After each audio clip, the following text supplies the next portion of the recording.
Today on the Cooligans, in the first segment, we talk about our trip to Minnesota. We had a great time out in Minneapolis and in St. Paul at Allianz Field. We talk about all of it. Also, we talk about balls getting kicked in people's faces. Obviously, Kaku watch. We have to figure out what the hell's going on. Is he okay? What is going on? How are people responding to this absolute madness? So we talk about all those things in Major League Soccer. And in the second segment, we talk to the homie Drew Connor. He's out in Czech Republic playing for Znojmo. Okay, up the Znojmo. But he comes on our show because he's the homie. He's been on our live shows. He's been on the podcast before. But he comes to talk about how he's doing, how he's feeling out there. So what's the food like out there? But also, he checks in a little bit on what's going on with Chicago Fire because that's his childhood club. So we talked to him about that plus more. And there's so much on this episode of the Cooligans. Hey, this is Alexi Lawless. There is nobody in U.S. soccer that is more important than the Cooligans. Yeah, baby! What is good? Yo, Alexis, you feeling nice? Yo, you feeling? What? I thought you were going to finish my sentence. Are you feeling Minnesota nice? I'm not feeling Minnesota nice right now, but I'm feeling St. Paul nice. Oh, that's right. Your boy's wearing a Well, St. Paul is in Minnesota. Yeah, all right, whatever. You get what I'm saying. Welcome. Hello, Alexis. Welcome to the show, everybody listening. Hello, Christian. To the show. How are you? Hey, welcome to the podcast, Alexis Guerreros. Wow. Thank you for inviting me. To my own damn podcast. I figure this time, let's bring Alexis in studio. Yeah, it's about time. I'm just like everybody else. Well, hello, everyone. Welcome to the show. Not only are we, back together, back from Minnesota. Well, they almost kept you there. They almost did. We'll get into that shortly. Not meaning that the fans prefer you, which I'm sure they do. Apparently, I'm very loud in a state like Minnesota. But we are back in, kind of Cooligans OG days. Not exclusively the OG podcast network. No. For all our day ones, we're back in the studio. We're back in the home studio in Alexis's apartment. That's right. With the soccer card wall. Most of it is still up. Yeah, some of the heat is drying out the tape. The tape on the wall. So I got to get one of those like rolling pins. You know what I mean? Like those. Like you put up ads and stuff. Okay. I got to get something like that. Get the rolling pin you use to knead the dough. Never. No, you don't roll dough for pizza, y'all.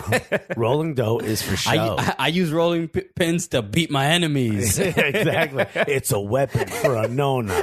But on a pizza, it's a no-no. Okay. All right. It's the Punderdome. You've entered. Welcome to the show, everybody. Yes, hello. My name is Christian Polanco. I'm Alexis Guerreros. We are your favorite stand-up comedians in New York, out in Alexis's apartment, who do the funniest soccer podcast that you've ever listened to. That's right. And it's not just that. It also happens to be the gulliest soccer podcast. It's like finding it's like when you find money in like an old pair of pants. You're like, I happen to have money in here. I didn't know this was also. I'm glad I have the pants. I'm glad I have the pants. Turns out pants also got money in it. That's quite gully, I think. That's pretty good. It's pretty gully. I like it. So it doesn't happen to me quite often enough. That you have money, I agree. Yeah, or find it. I would love to find money. Earn it. Yeah. My wife would like any money, whether I find it or earn it. So welcome, everyone. We have so much to talk about because it was an absolutely insane weekend in Major League Soccer, in Minnesota soccer. There's a lot happening in the Midwest. In fact, we're bringing an expert on the show. That's right. To talk about Midwest soccer. This was dope. We were talking last week briefly about the Chicago Fire and the issue that they were going through. We loaded a clip. Has been taken out of context by many of the fans. I think we posted an out of context clip on purpose. I mean, we're trying to to cause a stir. We're trying to cause a little bit of a buzz. Okay. No, but I think it's an important. Turns out the buzz from wasps, but from bees, very dangerous hornets that came at us. But it's an important subject to talk about, and we last week we discussed the Chicago Fire rebrand rumors and possibly moving into downtown, into Soldier Field. And who better to handle such a sensitive subject besides two comedians? Exactly. And so we brought in Mayor Rahm Emanuel to talk about That's right. And we brought in second in command, Chief Keef. He's on the phone. All right, the Lieutenant Governor, Chief Keef. No, we are joined by Drew Connor, formerly of the Chicago Fire, currently playing in the second division in the Czech Republic for a club called Znojmo. Znojmo. Okay, so it can be a little difficult to say. It sounds like we're saying something backwards, but we're not. That is the name of the club. Yes, is it? I feel like Znojmo. That's a lyric from Missy Elliott's. Is your woman in Znojmo? So yeah, but no, up to Znojmos. We love them. But no, it's really cool to talk to an American. Up to Znojmo's like, what? How did you lose this Lego piece? It's up my Znojmo. I don't know how else to say it. It's cool. A cool story just to hear about an American soccer player playing in Europe and really gutting it out and try to figure out what's the next step for his career. Really gullying it out. That's right. And look, it's just sort of like an interesting story. And we've spoken to some other players who have dealt with that, but we never spoken to a player that's currently there. That we take the call from the Czech Republic. All right. So we're talking the Czech Republic. Okay. The Cooligans. We only speak to people in the Dominican Republic and the Czech Republic. That's right. If your name ain't got the Republic in it, then we really can't talk to you. In fact, wait till next week when we talk to a player from the People's Republic of North Korea. I mean, wait till that happens. Okay. Up the People's Republic of North Korea. Please don't say that. Anyway, Drew joins us to have an in-depth conversation because, again, it's fine if you're mad at us. Be mad at us. We're not in Chicago. We understand that, but we're trying to have. Yeah, we ain't trying to piss people off. We're not trying to upset nobody. We're trying to make people aware of what's going on and trying to have a good time. And what the struggles are of some of these MLS fans. So we're here for it. We did it with Columbus last year. We roasted y'all whether we knew you were keeping the team or not, but it's all out of love. That's it. So we have a great conversation with Drew. So, but still so much to talk about. We were in Minnesota. Minnesota's amazing. Minnesota. We did a live show. We could diversify the food a little bit. What, less fried? I mean, even the salad you order, I'm like, that's got to be 1,300 calories a bite. You know what I mean? Nah, it was honestly, people from Minnesota listening to this, man. Thank you so much for the love and hospitality. Yeah, if you came to the show, cool. If you didn't, you couldn't make it. Not a big deal. It was you're dead to us. We will never forgive. We also never forget. This is what we call New York nice. Nah, man, the kindness and warmth from everybody there was just unmatched, man. It was just absolutely beautiful. The support, the love, the caring, the fact that people came up to us and were referencing stuff from the show and we're happy we were there. Yeah, we get love from a lot of different cities, especially when we're out there, and we always appreciate it. We're always like a little nervous whenever we go to a city that we've never been before. We're also doing a live show. We're like, who the hell's going to show up? Nobody knows who the Cooligans are. Is anybody going to show up? They're going to be there. So look, I don't want you, and people there were a lot of people that were there that were fans of us, and a couple of people showed up that didn't know who we were, but they were just happy to see the Miguel Ibarra. But keep in mind, look, we are stand-up comedians. That is where we cut our teeth. And when you do stand-up comedy, you are filled with a lot of self-doubt. Yeah, a lot of we are very familiar with people not knowing who we are. Okay, when we grab a microphone, a lot of regret. Did I make the right decision in choosing this career path? Yeah. And then we're merging it on top of soccer. Right. Another thing is our ladies packing up our things while we're here in Minnesota. Exactly. Are we going to go to an empty home? Yeah. So you know what you did. So comedy, especially for us who hadn't been there before, and we had a full crowd there, and people knew us when we went to different bars. Also, I mean, just think of Bethany and Dustin, who run and own Talisman Incorporated, Talisman and Company. Yeah. And just think of the support and just the open arms in which they invited us into essentially their home. Sure. I mean, their kids were there. It was their home. Yeah, their shop is an extension of their home. Sure. And they let us completely take over the place. That's right. Just invite, a bunch of soccer fans, a bunch of rowdy men and women down to their shop and just completely take over. They set us up with a table. They set us up with a space to run the event, and we wanted to make it a small and intimate event. You know what I mean? We're not the Men in Blazers. We don't need the theater. You know what I mean? Look, we will take the theater. Let's just start there. But we wanted to do something that was small, intimate, and we wanted to show the fans that the show we do is not about us or the spotlight. I mean, it is about us. We're amazing.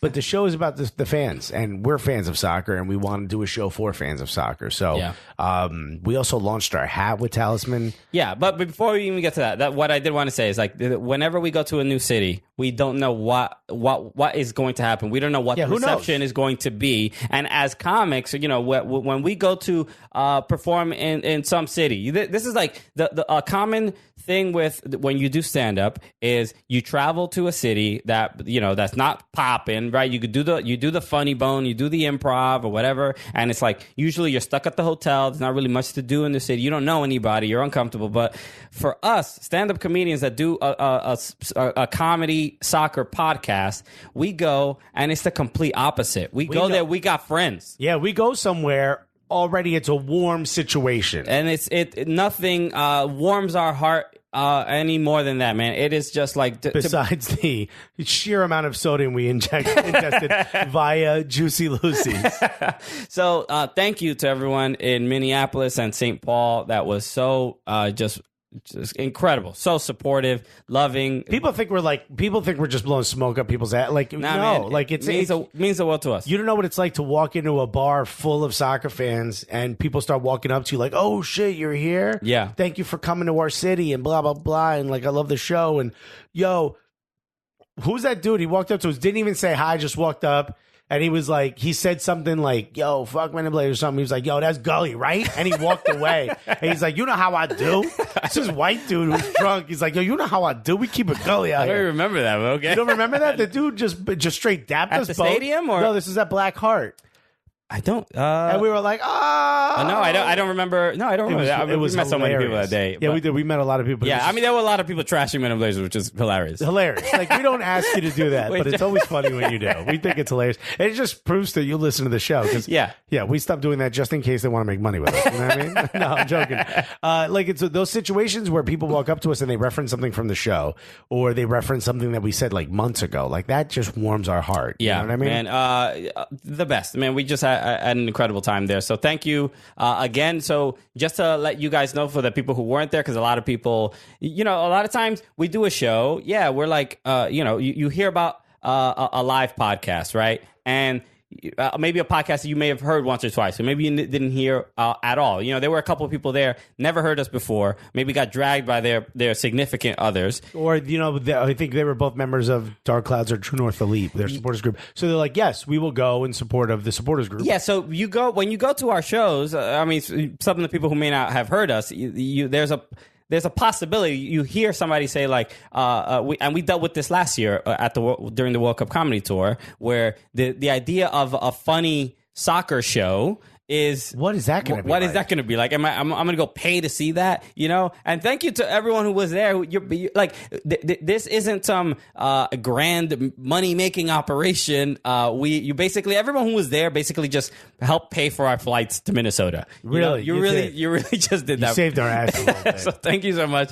Every single cent genuinely means the world to us. So it was, yeah. Look, we know it's a risk. Listening and following the Cooligans, whether you are coming to a live show, whether you're driving in your car, which I don't know how many messages we've gotten of people saying that they can't listen to us in their cars because they're genuinely worried about getting into an accident. Because they're laughing too hard. Somebody posted recently a tweet. Somebody tweeted saying they had to pull over. Yeah. Because they were laughing too hard to continue driving. Yes. Yeah. Because last week we hit you with that new chant for your new favorite club, Anal Warts FC. Yeah, that's right. Come on, up the Anal Warts, baby. And which was they're at the bottom right now. They're at the bottom, but they're gonna make it to the top, baby. All right. And honestly, you don't want them there. You don't want them at the top. And also, if you get them on the top, what were you doing? So anyway. Yes, that struck a chord with a lot of people. So yes, we understand that it is a big risk to convince people to listen to this show, because it does seem very unorthodox. But for everyone who has maybe shared it with a friend and said like, yo, you got to listen to these dudes, thank you, because I know I know you're confident in your decision, but just know that your friends are not confident in your decision. Yeah, your friends are like, what the hell have they got me into? And this is one of these things where, like, I know we're like, there's a little bit of a learning curve to listening to Cooligans. You know what I mean? Like, when you first turn it on, you're like, this. They haven't even spoken about soccer, and I've been listening to this for, at this point, 14 minutes? You know what I mean? Like, that can't be a soccer show. Oh, they've given themselves a lot of big ups. They've shouted to themselves. You know what I mean? And then once you're in, there's just no way you're not coming back. Exactly. Once you hear people chanting for anal warts, you know you're locked in. Yes. Once you go Cooligan, you never. I don't know what would be the thing. You never come back. You never come back. Anyway, so you burn your blazer. So the main thing. Thank you to everyone in Minnesota. The episode with Miguel Ibarra and also Jeff Ruder of The Athletic was there. Will be available this Friday. So make sure, if you're listening into this, make sure you subscribe to the show. I also recommend subscribing on our YouTube channel, because the video will be up there, and that's also really fun. There's a different element seeing the actual live show. It's almost like the difference between hearing a comedy album and then watching the Netflix special. Yeah, and look, we will release the audio from the event, but it's nothing like being there. It really isn't. Yeah, no, both will be out. We're putting out the audio from the event, the podcast form, but the video will also be on YouTube. But that's what I'm saying. Like, you'll see the video, you'll hear the audio, but it's nothing like being in the room. It really isn't. Totally. So next time we're in your city doing a live show, you got to come through, because there were a lot of people, they saw the photos and were like, yo, I can't believe I missed that. What was I thinking? I was a little too hungover. Guess what? I can't believe you missed it either. And we did the event early so you wouldn't miss Game of Thrones. Exactly. We're looking out for you. And still. Yeah, we're trying to take care of you. Yo, we got some great reviews. Have you seen some of these reviews lately? I have seen. You want to let's read one. We don't have too much time, so we don't have a lot of time. I have two that I want to read, but they're both really short. Is that cool? Go for it. Yes, it is. This one is from St. Lunigan. All right. Gully Ass Guy. That's the title. 5 stars, of course, or else we don't read your review. Shouts to me for rocking the most only funny Gully podcast. Horns play. Gua. So I think what he means is Gua. Thank you very much. And then the other one I want to read is from JXD91. He put embarrassed to like these New York shitty fans. That's the title. 5 stars, though, and he wrote, embarrassed to like these New York shitty FC fans, but they are too gully. Keep up the great work. Thank you very much. That's a review that I absolutely love. Because, like, here's the thing. We've said, look, we're definitely NYCFC fans. We want to support the league. Did they do a rebrand that I didn't hear about? What is this? Well, if we could throw out anal warts, I think they could go there. It's also, that's the simplest way of making fun of the team. But that said, look, we're definitely fans of the team, but we're fans of the whole league. We talk about the whole league, and we show everyone love and respect. And as long as you show us love, we don't care who you like or who you don't like. So if you wanted this the team, go for it. Trash our team. We don't care. We don't care. It's all out of love. As long as you leave a 5-star review. And thank you so much for doing that. You can insult my mother as long as you leave that 5-star. What am I, 7? Insult my mother. I don't care. So thank you. We're currently at 419 reviews. On our way to 500. Well, we're almost at 420. Okay. Coming up soon, right? 4 days away. Which I feel like that's got to be Stacks. Stacks got to leave another 420th review. Yeah. So help us get to 500. We're almost there. It really helps us climb up the iTunes rankings and catch up to all those inferior shows about soccer. Yeah, let's trash our friends. Yeah.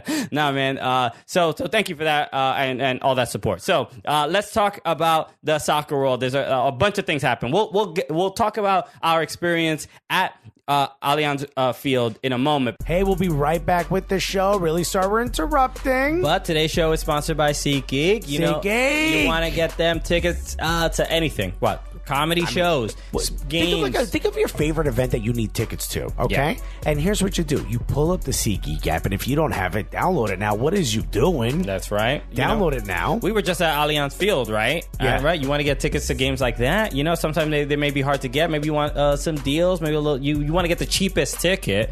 It's very simple. This is how you do it. Look, here's what SeatGeek does, okay? They're going to look at all the other ticket resellers, and they're going to find you the best deal. Why would you not want to do that? Exactly. You'd be crazy to not do that. You'd be insane. Yo, you go to SeatGeek and guess what? They got like this color-coded system. Green means great deal, right? Yellow means like, hey, I don't know. It's kind of a good deal, but it's not the best we found. Red is like, oh, you got it like that? Yeah. Oh, all right. Is that what you want? You want a suite right now? So you could see Alexis walk by and take a long bathroom break? That's the demographic of people who listen to our show. People who got it like that. You got it like that, then you need to go to SeatGeek right now, download that app, and guess what? First time you use it, you put in Cooligans and you gonna get something, right? Exactly. You're gonna get $10 off your first purchase. So maybe you're trying to bring a friend to their first MLS game or first event or whatever, for any big game. Use the SeatGeek app and get what you don't want to pay the full price for your friend. You don't even like your friend, really. When you think about it, I mean, when you think about it, they're just like kind of an acquaintance. kind of an acquaintance. So don't pay the full price. You know what you do? Let's see how they act during the game. Okay, you want to go to the game with your friend? Let's see how they handle the 90 minutes. This will be the test whether you continue your friendship or not. Right, and I think what better test than that? This is the SeatGeek test. Right? Are they a good friend or not? Use SeatGeek, get yourself a ticket, get your homie a ticket, and guess what? You're going to get $10 off your first order. I mean, we're giving you money. We're just handing you money. Use that promo code Cooligans and you will get those $10 off your first order. Do it now. But I think we should start with the top story right now. Let's go with Kaku. Okay. So Sporting Kansas City. Sporting Kansas City. So we're at Children's Mercy Park, where Kaku shows no mercy. No mercy. For no one. He's like, fine, only the children, but fuck that guy in the front row.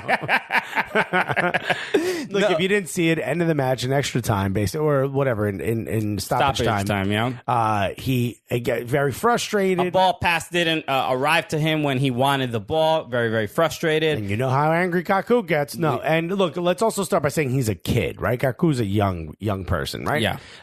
He angrily hits the ball towards as if he was going for a 30-yard free kick at the ad board. Yes. Misses the ad board, but he finds the face of a fan in the front row. Yes. Not fun, not cool. So before we get into any jokes, let's focus on the fact that this fan, to my knowledge, what I read, was injured, did suffer from a concussion, got hit in the head with a soccer ball from very close range, very hard. So that's why I'm that's speculative. I didn't see any particular report. I just saw that other Sporting Kansas City fans had mentioned that. Right. So I don't want to say that is definitive, but because he did stay till he was there at the end of the game, and people did check on him and things like that. But I heard, that's all I'm saying. Y'all heard that the guy did suffer from. They told me. Yeah, So what I heard from what I saw on Twitter was that he did suffer a concussion and didn't even remember getting hit with the ball. Yeah, which is typical of something that traumatic. Yes, because he did fall to the ground. It almost hit the ball kid. The ball kid kind of just dodged it. It might have even grazed the kid's shoulder. I imagine it hit the kid. Right? Imagine that. Like, right? How much? Then that guy would have been saved. Right?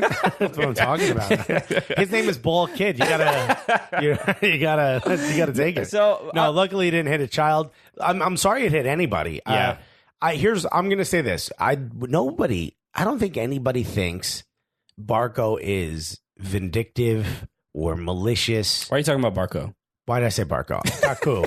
I don't think anybody thinks Kaku is vindictive or malicious or doesn't care about the fans. No one's that stupid to think that. However, he fucked up. Really bad. That's it. Yeah, there's no. You got to serve punishment. Now, look, there's some people saying he deserves to be kicked out of the league, this and that. Maybe that's just a lot of emotion at that moment from seeing that, because there is a certain breach of trust, especially in this country. Maybe it's not the same like Eric Cantona kicking some dude in the face, Patrice Evra trying to kick a dude in the face. Things have happened before. Yeah. But it's never really happened here. there's a certain breach of trust. Like the malice in the palace. Yeah, so and in those scenarios, there have been some like fan antagonizing. Yeah. So there's at least some kind of understanding. Should it happen? Clearly not. It should never happen. But you can only do so much and in attacking an athlete before they respond. Right. Look, Kaku, I don't think at any point was like, yo, fuck that guy. I'm going to hit him with this ball. I don't think he was like, yo, I don't care about the fans. I'm going to kick this ball into the stands. I'm confident. It's not even about thinking. We know that. We know that for sure. That's what I'm saying. He wasn't trying to do that. So to all the Rebel fans, there seems to be two different types of Rebel fans. Those that are saying like, yo, I don't think he's a bad kid at all, but he messed up. And yeah, he's going to have to pay for it. And there's other people going, it's not that bad. What are you talking about? Look at this over here. That's not the way you handle this. When this happens in general with almost any issue, this happens in politics where people tend to conflate issues together, right? Right. So, NYCFC Cornflakes were my favorite cereal. Cornflakes. Cornflakes. Ay, mira, los frosted cornflakes. My favorite brand, cornflakes. Yeah. But people tend... They're great. But so people tend to... this happens in politics all the time. And with NYCFC fans are like, yo, this is terrible from Krakow, right? And then Rebel fans go back and like, yo, but you got Nazis in your stands. And it's like, okay, those are not the same thing. They're not the same thing. Both bad. Both bad. Bad. And people will do everything on both sides, on both parts to eliminate that kind of behavior, right? Yeah. Nazis and also players kicking the ball into the stand. I think if you asked a Rebel fan, do you think players should be allowed to whip balls into the stands at the hardest they could possibly kick it from with feet away? No one would say, yeah, who cares if they do that? No one would say that. Yeah. So defending this as if it wasn't a messed up situation, and this goes for a friend of ours who used to work for the club, who's posting stuff like, it ain't that bad, look at this. That's not how you handle this. This was messed up. A dude got hit in the face with the ball. If that was you, if that was your friend, if that was your brother, if that was your mother, if that was your sister, you wouldn't be happy either. Even if it was your favorite, you wouldn't be like, take it on the chin, ma. We're trying to win games out here. You know what I mean? Okay, it was a good result. I mean, what are we supposed to do? We got a point on the road. Yeah. I mean, so you took one off the face, ma. And, it's the defend. No one, I honestly, this is how from the interactions that I see online, I don't think anyone is genuinely defending the action, but people are defending people saying that Kaku should be suspended 10 games. And then it's like, I see a lot of people conflating it with Will Johnson's domestic abuse case. And then they're like he only got 5 games. So you're saying that kicking a ball in that's not the conversation to be had. No. And you know what? Maybe it is down the line. Sure. To say like, yo, okay, this is a really bad situation. Hitting someone in the front row, probably not as bad, really, in my mind, as hitting your spouse. Yes. Okay. But that's not a conversation. That doesn't negate or you're not helping either scenario. No. You're not saying. Also, Will's like, stop talking about it. That doesn't mean like, oh wow, this person really cares about domestic violence, because all you're basing it on is the grading system of how bad it is. Right. Is how many games you're suspended. Right. For. You're using it to quantify someone else's actions. You're not using it on its own. So look, at the end of the day, nobody, and I expect nobody that listens to this show, thinks what Kaku did was okay. And I would even go so far as to say he did apologize right away. And look, maybe that was led by someone in the marketing team or someone from PR. Who cares? Yeah. Clearly, I know for a fact that Kaku wouldn't be like, screw that guy. And then people saying like, look how bad he wants off the team. Nah, come on. Look, do I think he needs to sit for a hot minute? Yeah. Do I think MLS needs to send a very strong message? Look, the fans, there's a trust the fans have when they go to a game that they're going to be safe from situations like this. Look, free kicks, things like that. Anything can happen, Yeah, but this isn't one of those situations. Someone sitting at the midway field shouldn't have to worry about getting popped in the face from that far along or potentially coming home with a concussion. Yeah. You know what I mean? Unless you're driving with Fernando Adi. Sorry. Drunk driving. Like, at the end of the day, there's a certain sense of safety you have or you should expect when you go to a game. Yeah. Now, that said, I think Kaku's going to get at least a 5-game suspension. I believe so. Right? There should be something. You know what? Obviously, the league has to do something, but honestly, I think the majority of responsibility here is with the New York Red Bulls. I think they have to do something to figure out where Kaku's stand and what he really means to this club, right? Because he is, we know what happened in the preseason. He was trying to go to Club America. He was trying to force a move. We understand that. So clearly, I would have done the same thing. Fine, but there's clearly some unsteadiness and unhappiness at the club. He's clearly frustrated. So the reason he kicks the ball to begin with is because there's a general frustration that he feels playing for the New York Red Bulls, and that is the real issue that has to be addressed. Yes, his emotional outburst led to someone getting injured, so something has to be done. Also, Chris Armas doesn't seem like the type of guy to let something like this go. It may be out of his hands. Okay, yeah, maybe something that the club is like, no, we need to handle. But this. even your teammates, right? How's it? It's difficult. You can't defend your teammate in this scenario, right? And we saw you stand by him. You stand by him. But the dude's got to take it on the chin, just like that guy. And we saw the. I'm still trying. We saw the comments from Luis Robles, which was fine until that last sentence. Yeah. So this is. Let me just read this because. This is this is a quote. A quote. This is the sports writer for the Kansas City Star, Sam McDowell, writes. He goes. So Luis Robles regarding Kaku. He goes. This is a quote, folks. He goes. Quote. I know that he's remorseful about it. I know that he didn't mean to do it. We all checked with the guy. I guess that's the price you pay when you sit in the front row, right? Close quote. I know no one said anything. He was like, right? Yeah. Guys, right? It is, right? Literally, this feels like a joke. That goes bad. And again, this is why I even tell you this, right? I tell Alexis this all the time. When you write on Twitter and you make a joke, the way when you write it and when you say it are different. You can't see context. You can't see context. Yeah. So we don't know the context of how exactly But he didn't write this. He said this into a microphone. So, again, we're just seeing the words. We don't know the inflection. We don't know if he was trying to make a joke. We don't know if he was just dead cold serious. So maybe not and this is me saying it. Maybe not the time to make a joke. Of all people, right? Of all people. I'm the one saying it. Maybe now's not the time to bring out the bits. Because Alexis... He's not like, this isn't... I guess that's what you get when you sit in the front row. I'm only kidding, folks. Anyway. Because, look, Alexis and I are we're different comedians, right? Yes. But we handle the same Twitter account. Yeah. And there's some things that he may write that I'm like, well, I'm reading it, and as I hearing Alexis say it, I'm like, yeah, I get the context, but reading it, I'm like, this is not gonna hit the way you want it to hit. Right. And there's often times where I'm like, who cares? Let it ride. And Christian's like, I'll tell you who cares for me. But comedy is about risks, and I understand that that I'm willing to live and die by the fact that we make that attempt and we can fail at it. Yeah. Which is fine. But Luis Robles is not a comedian. So reading this, I'm like, oh, he seems like he's being a little snarky, a little snide. I wouldn't say snarky. I would say like he's a little bit. It feels to me like he's trying to take some of the heat away.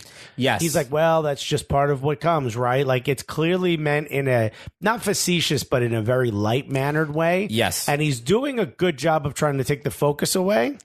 Yeah. He's doing a bad job in general of proving he's a good dude, which we've met him and he's a great guy. He's one of the nicest human beings in the world. This isn't what's in his soul. Well, yeah, we're Robles stands. He's a great, great dude. I don't think this is any representation of who he is as a person, but this quote, bad taste comes off the wrong way. I mean, it's really you look, he's in a tough position, right? Because he can't be like, yo, Kaku, he's the worst. I hate playing with him. That guy. He can't say, should have sent him to Mexico. Yeah. He can't say that, but look, all he has to say, man, is I'm sorry that it happened, and I hope the fan is okay. And then you're done with that, man. And you could say, like, hey, he's remorseful. He didn't mean it. He apologized. Yeah. That's not the type of person he is. Next question. Yeah. It's just unnecessary and a statement that he's going to have to deal with for the next, couple weeks or maybe he will have to answer for it at least once. Yeah. For sure. So, unfortunate. But Kaku, he is going to be...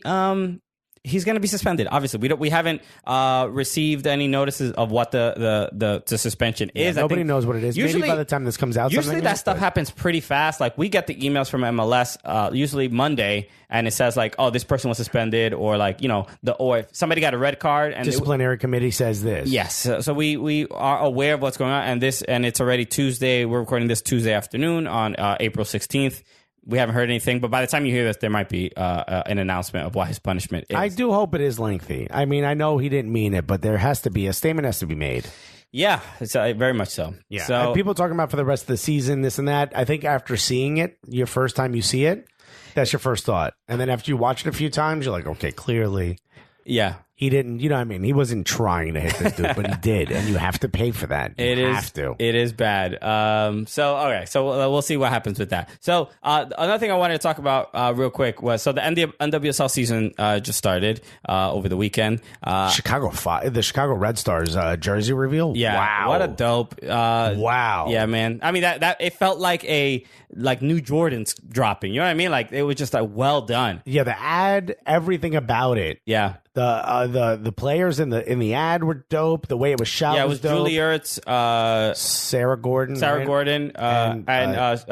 Short. Her last name, I forgot her first name. Yeah, I can't remember her first name. Yeah. So that was awesome. But the NWSL started, and it was you know what I love about the NWSL season starting, because we go from international play and the U.S. women's national team playing together, and there is that like togetherness, unity, you know, women's soccer, all this other stuff. They put on them different. They put on the different club shirts. They're like, yo, I don't even know this broad. I know her weaknesses. I love it when we saw those comments from Ashton Harris after losing their game to Orlando Pride, and everybody was like, they're ready. It's already getting choppy already, Yeah. and I think there's a little bit of, you know, these women are trying to get into the World Cup squad, right? So of course everybody's like at its most sort of tense, and it's game one, right? But there was a great moment that I really, really loved, and this was on Twitter. This was with Crystal Dunn.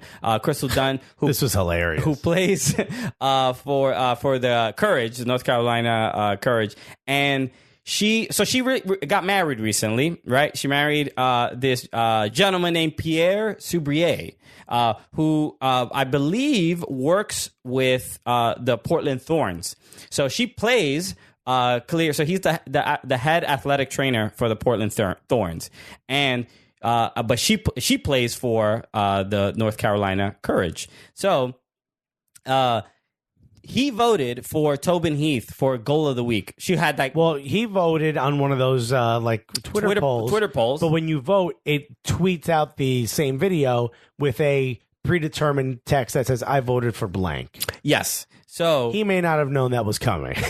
so he voted. So it was a very public, tweet of who he voted for. But Tobin Heath had that dope back heel goal. So that was awesome. So you understand the guy works for the Portland Thorns. A Portland Thorns player scores a like awesome goal. But in this Twitter poll was his wife, who also scored a goal. Yeah, for goal of the week. So he clearly publicly posts this his vote. That's what I'm saying. He didn't think he thought this was an anonymous poll. No, it was very, very public. And then Crystal Dunn retweets his tweet for his vote for Tobin Heath, and she goes, quote, "I mean, I understand your loyalty, but I'm your wife." Yeah. And she goes, "LOL, we will discuss this later." Uh-oh. Okay. I've heard that before. It sounds like Pierre might be in a little bit of trouble. Yeah. Oh no. That's how he sounds. Oh la la. This is not good. So it's a funny situation to be in, clearly. But what would you do, Alexis? What if you were in that scenario? Delete that tweet. What are you talking about, buddy? Not vote at all?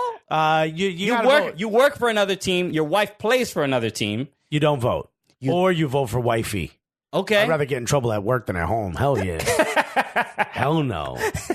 Okay, so Pierre could learn a little thing or two about, his home life. Yeah, of course. Okay, his work life. He seems to be a little too focused on his career, trying to get that promotion. Yeah, it looks like Notre Dame isn't the only fire that he called.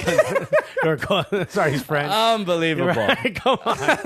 Somebody had to. You may not have seen Christian just throw his arm up in frustration. Really? Is that necessary? No. So nice, fun soccer moment. Love seeing those things. By the way, Heather O'Reilly tweeted this out. I don't know if you saw this. She put, little known fact, the official name of the first FIFA Women's World Cup in 1991 was, this is the name, first FIFA World Championship for women's football for the M&M's Cup. Okay, I did not know any of That this. was the title of the first women's World Cup. Little long. I don't know why they say long in the tooth. just A bit verbose. I think we always work on cutting the fat out of jokes. Yeah. And this is a little lengthy. This is in headline potential. This is very long. We need how journalists write the article, but then you have a copy editor editor just writing the article. Yeah, writing the headline. This could have used one of those. We got to get one of those guys or one of those women out here because a little too long for it to be the first FIFA World Championship for women's football for the M&M's Cup. The M&M's Cup. As opposed to the World Cup. You're going with the M&M's Cup. Cup of M&M's is probably what they got paid back then. It feels the World Cup is, even though we know it's a very corporate thing. It may not have started that way. Exactly, because that's where we're at now. People are sort of accustomed to it with the Doritos Fiesta Bowl and the A&M Insurance or whatever. Every single the Farmers Insurance Bowl. Yes, and people sort of adjust to that. And my granddad's college won the Geico Bowl, and I want to win the Geico Bowl. So it was. So in general, that's a weird thing to do. So okay. So let's talk about a couple matches. I fell in love with that university when my dad went there and they won the Pornhub Bowl. That was it got messy. Oh boy! Speak of a celebration. We didn't. It was the first time the trophy presentation was on Playboy TV.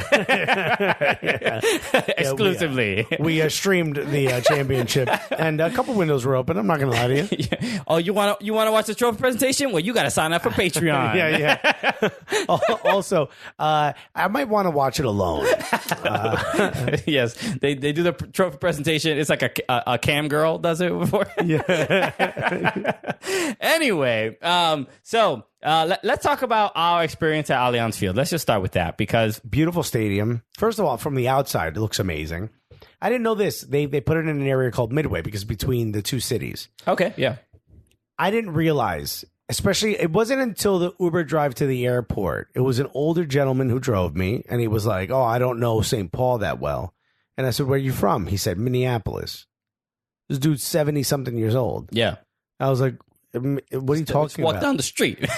Yeah. You're like, familiarize yourself very How easily. do you not know right over here when you're from right over there? And he was like, yeah, you got to take like these streets in St. Paul to get to the airport. Minneapolis, we take the freeway. I'm like, I was like, I hate to sound naive, sir, but you're talking about like you're from a different part of the state. Aren't you from the other side of the river? And he was like, I don't come to St. Paul ever. There's never a reason for me to come to St. Paul. Okay. And I'm like, really? I'm like, you've lived a long time. No, like, unless you look terrible for your age. And he's like, no. And he said, I'm 70. I think he said he was 73 years old. He goes, and I just don't need to come to St. Paul. I don't know St. Paul at all. Jeez. He said, it's very frustrating being here because we have numbers and a grid and they don't. I never realized it's two different cities. I know it's two different cities, but I assumed they viewed it the way Kansas City, Missouri handles it. Like, clearly it's two different areas, but they treat it like whatever. You know what I mean? Yes. They tend to find themselves in both. I was floored. But they put it in the middle of the two. The stadium. It's like in between where it's like behind a Walmart. It's like in between St. Paul and Minneapolis. All I know is when we drove past it, it looked amazing from the outside. And as soon as you walk in, you're triple as impressed as you were out there. It's absolutely, if you for everyone listening around the country, this is an away day for you. This is a stadium to go to. It might be the dopest stadium in MLS. Well, look, at least that we've seen. Yeah, I mean, I haven't been to Bank of California, and I have a feeling that it's similar to the Bank of California. I would say it's comparable, but there's something different about this one. It's a little bit more enclosed. Bank of California seems like it was very well designed, but it seems like it was designed in parts. Okay. The supporters feel separate from the rest of the stadium at Bank of California. And I know 3252 is listening and they're going to be upset about this.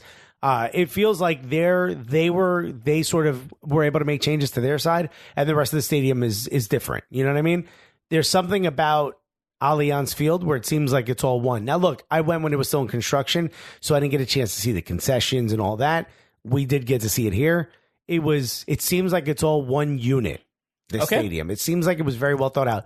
My biggest surprise in the stadium is how small it is. It's only like 19.8, something like that, right? 19.8, based 19,796, I think was the sellout. I'm surprised. Yeah, it does. It feels much louder. But again, this should be this is the standard going forward, right? Around like 20,000 seats, smaller stadiums, fill them up, get them loud, create that match day experience that's really memorable. Yeah. And it's not a bad idea to have a little bit of exclusivity with the tickets, where the supply is low. It's hard to get, Exactly. It's not that, I like that. Getting tickets to Allianz Field is like a supreme drop. Hell yeah. All right. Mad exclusive. And you got to dress corny as hell to get it. Bring cash. So, the game, I mean, the experience, look, everything's just absolutely gorgeous. The field is just beautiful. The sightlines are perfect. It doesn't matter where you are in this stadium. It feels like you're on the field no matter where you are. It's incredible. So, I mean, we literally walked around the entire stadium. We were filming videos, doing a bunch of stuff. You could hear the Wonderwall everywhere. Yeah, super loud. One of my favorite things is when during every corner kick they wave their scarves. Yeah, the whole stadium. The whole stadium waves their scarves, and it creates a real sense of tension. In the stadium. I don't, from looking at it, it seems like the way it was built, not many mistakes. I think the only mistake on the entire night was they let Kaku design the tifo. Because it almost killed the fan, Okay, that's right. There's people. Fans are in much more danger than we thought. It's a new MLS. No, it was a great tifo. If you see the photos, it's right before it collapsed. Right before it collapsed. Yeah. And we spoke to a lot of the people from the Dark Clouds and True North Italy and stuff like that, and it was just a mishap. After the tifo was painted, basically the fabric just shattered. Paper. It's not paper. It's fabric, but it did. No, it's paper. It's like a fabric like paper. It really is paper. Remember the guy had the piece of it? Oh, that's right. Yeah, you could feel it. It's paper. Okay. It's a very strong paper. It's not like paper towels or anything. It's a very strong woven paper. Okay, but it is in fact paper. It's what Trump was tossing to all the Puerto Ricans after the hurricane. Just a couple jump shots. Don't come near me. Real strong material. You'll be safe. This will protect you from the hurricane. It's the strongest. What you call it? You can feel it. It's like a paper product. Yeah, and I guess they kept saying they wanted to test it. And they didn't get a chance to test it. So there was the tifo that sort of comes up across the fans, and there's one that gets lifted on like the strings. Yeah. The one in the middle of the fans was starting to rip. They recovered pretty well. Yeah. They started pulling it up the side. It looked nice. When you're like putting like a dollar bill together. You know what I mean? They covered that up. It's all good. You can still take it. Yeah. I can still buy Lucy. The arc in the corner will take it. But then the one that comes up, it was really impressive, and everybody was clapping along, and everybody was shocked. And all of a sudden, you heard screams. And we got pictures of it coming down. Yes. It was, I think somebody had like been caught underneath it. Luckily, nobody was injured. Nobody was hurt, but it was obviously you don't want to be trapped under. Somebody was scared. I think there was a woman who got completely, without knowing it was coming down. Yeah. Was just standing there. Next thing you know, she's completely covered in tifo. I got tifo all over me. Yeah, my favorite part of that was the security guard who was standing near where I was. Yeah, we were in the press box. We were in the press box, and he had one of those one of those what are they called? The little radios. A walkie-talkie on his shoulder. On his shoulder. Yeah, and he's like, "Hey, the banner came down. I told him not to do the stupid big banner." This guy doesn't know a thing about soccer. Which is great. I think everyone is sort of adjusting to the new stadium. Yeah. Even when I was clearly worked security for Vikings games. Yeah, look, when I was leaving to my Uber, I had gone to the team store because Elvis from On the Volley Apparel wanted to get something. Yeah. And shouts to On the Volley Apparel for coming out. Exactly, man. So while we were getting picked up, the driver was like, "Oh, it's done." I'm like, yeah, there were 20,000 people here yesterday playing a big old game. He's like, oh, I thought they were still working on it. So there's a lot of people who don't know what's going on. It's funny you said that because my Uber said the same thing. He's like, I can't wait till it's done. I want to go bring my grandson. I'm like, well, that was why we're here. Yeah. Oh, what? What is it? Do they need like a billboard to just say, yo, it's done? Yeah, like, we're good now. Why don't people know that it's done? It looks done. It looks very done. Yeah. But you know, and while we were there, we were teasing, making jokes about the tifo collapsing, and some people were like, "Hey, we worked really hard on that," and all that stuff. Which you did. You did. We understand. It's gorgeous. It's amazing. But it collapsed. It collapsed. So what are you gonna do? We have to move on, right? We have to laugh about it, right? Yeah. So now we're already in the phase where we're laughing about it. We've moved beyond the Exactly, because we don't take lightly the sacrifice that people make to across the country and all, the cost alone. The cost alone. Speaking of, we should also talk about the banner that wasn't allowed in. Yes, which from hilarious. From Third Rail. Third Rail, the NYCFC supporters group made a very small banner that they were told they were allowed to bring in. From what we hear, yeah, it was some confusion whether it was allowed or was not allowed. Then so the concept was pitched. And then they said like, oh yeah, that should be fine. And then when they made the tifo. They made the tifo, and then basically, game day, they're like, you can't bring it in. So they took a picture with it outside, which is really cool. We got to be a part of that. We got to take a picture of it. It says, Congrats. Must be nice. Which is perfect. I mean, that's New York nice right there. Exactly. So we're right outside of Allianz Field. You can see it in the background, and all the NYCFC away supporters just in front of a sign that says "Congrats, must be nice." And it's perfect. It has nothing to do with anti. Yeah, no, it was hilarious. So here's what I found out after the fact, which is why I think last minute they weren't allowed in. The guy who runs all of the sister teams for CFG, for City Football Group. All the entire important staff of City Football Group and NYCFC were there. Yeah, of course. So I think that's why last minute they weren't allowed to bring it, because it looks disrespectful to them. Oh, sure, that I can understand. So I see why. Still not right that they went ahead and put the effort forward. Yeah, look, it could lead to some confusion and whatever. When it goes up the ladder, somebody might be like, nah, nix it, and then they're not happy with it. So, look, it's unfortunate. But I know a lot of teams go to great lengths to welcome the heads of other teams, the other teams in. I remember when I was at Emirates for the tour, they said that even for the derby, Arsene Wenger would ask someone on the staff to get the colored flowers of the other team and have that in there was a main dining hall for the heads of state of those teams. Yeah. And where they would dine together, they could dine together if they wanted to, or they would walk out and they would go to their own separate suites. In that, it would always be the flowers would always have the color of the visiting team. Okay. So I know that great lengths are taken to welcome the other team, and they may have seen as sort of in bad taste if they allowed the fans to have a sign that was sort of not disrespectful, but in a snide way. It's self-deprecating, right? Yeah. We're making fun of ourselves, and that's what the NYCFC fans they are very comfortable doing. And to Minnesota United fans' credit, we had posted the picture, and they were all like, it's hilarious. I wish they would have allowed it in the stadium. I think it would have been a fun little accent to the afternoon, right? Yeah, absolutely. I thought it was a really great idea, comedically well executed. Yes, perfect. No fat on that joke. Congrats. Must be nice. Very well done. So let's talk about the game itself. A lot of jokes in there. Speaking of some own goals, but we should. I don't remember much of it. I'll tell you this much: the bathrooms near the suites. Yeah, pretty sweet. Look, if you've listened to this show before, and especially if you heard about our time in Dallas for the supporters council meeting, my bowel movements are a big part of the show, huh? Bowel movements are. I mean, they might as well be the third Cooligan because they are. They very much. Give me a chance. It almost was. Okay, it definitely can stack up and fit in Alexis's clothes. Yeah, that's for sure. I felt the need to go to the bathroom, and I thought, you know what, game just started. No, it's gonna happen. Probably a great time to go to the bathroom. I think I went to the bathroom in maybe the 11th minute, and my stomach was just like, hey, now's the time. I know you're comfortable, but nope, here we go. So I go to the bathroom.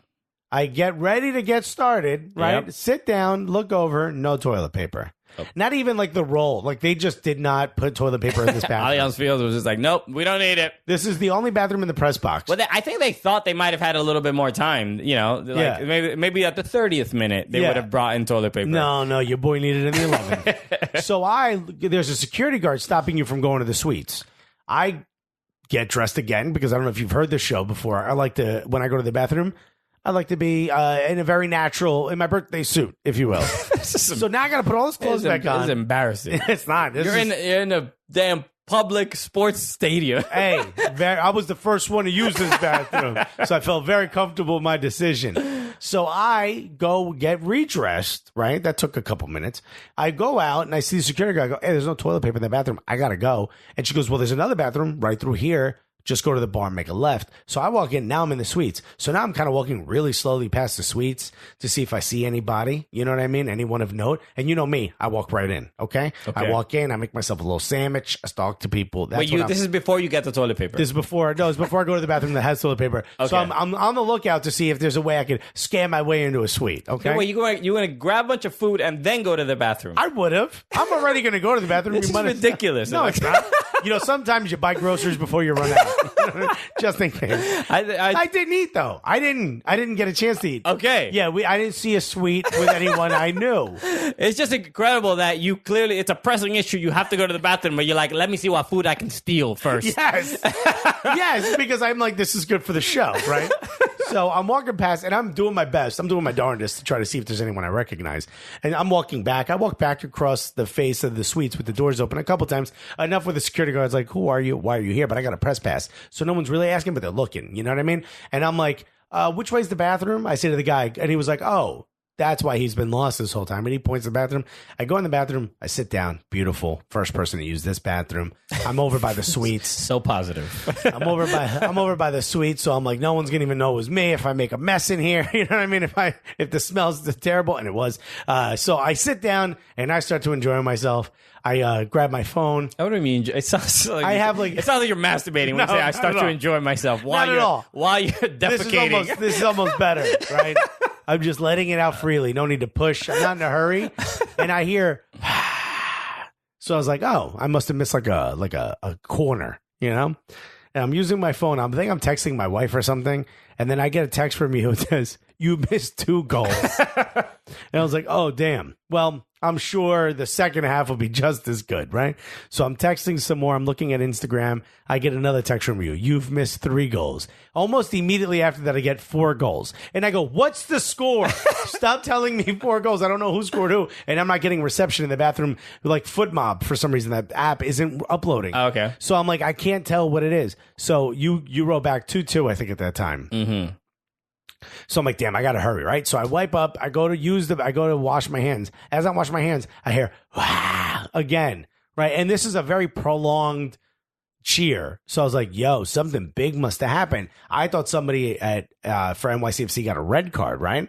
So I'm washing my hands quickly as possible. I dry them, and as I poke out by where the bar is, right next to the bathroom is the bar, huge TV. I'm seeing the replay of the own goal. Yes. Of Sean Johnson's own goal. Sean Johnson, yeah. So I missed 5 You goals. missed 5 goals. I was in the toilet for so long. He's like, I'm going to go to Allianz Field. I'm going to fly. You flew all the way to Allianz Field to use the bathroom. Do you realize that? Yeah. I saw one of the 6 goals live.